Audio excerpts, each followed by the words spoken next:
I'm just an ordinary mom who is extremely proud of what my son does. He's a professional soldier who doesn't talk about his job and he doesn't complain. He took his oath over to protect this country. He did not take his oath to fight a war for Bush and Blair. I think this war is illegal, immoral and unjust. It's illegal because Tony Blair went in on supposition. He's never ever produced any evidence. It's immoral for all the lives that have been lost and those that have been injured. And it's unjust for the people of Iraq who are now living in worse conditions than they all were before the army went in.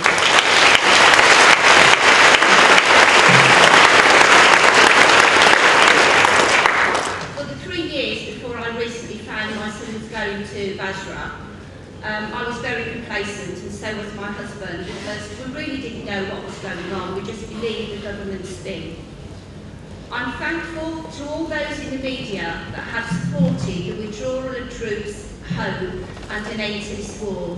But I am extremely annoyed with those others in the media who have the power to reach so many people and have not done anything for that cause.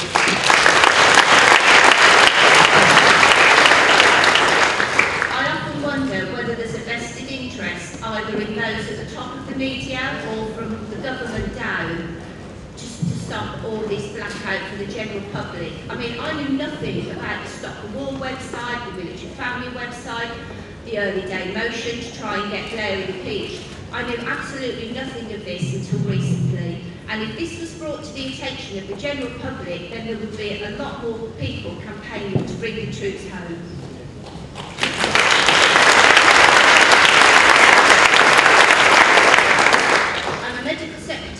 I'm a children's ward in my local hospital, and the Trust over its 3 sites has recently announced job losses of 720.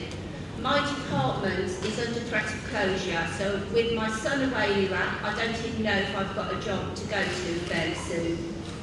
With the amount of money that's gone in to fund this war, our taxpayers' money, I'd like to know why that money couldn't go into the NHS, to the social services,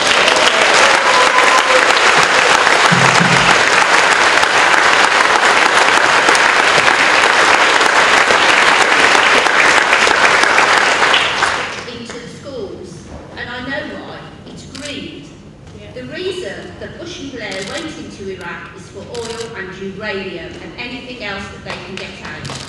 The Americans have 4 secure bases over there, and it's foreign contractors that are in, British and US contractors. A lot of the Iraqi skilled people can't get jobs at all.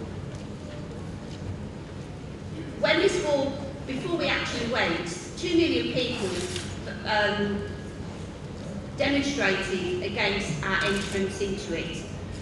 And we're supposed to be living in a democracy. Tony Blair ignored those people.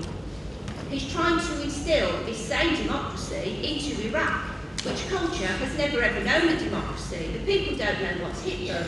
They're in no position at the moment to try and gather the thoughts.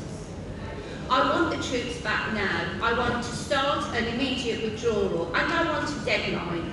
I don't want 18 months down the road, which can turn into 4 years to 10 years. I paid Tony Blair's salary, contribute towards it. I even voted for the man that has sent my son to war.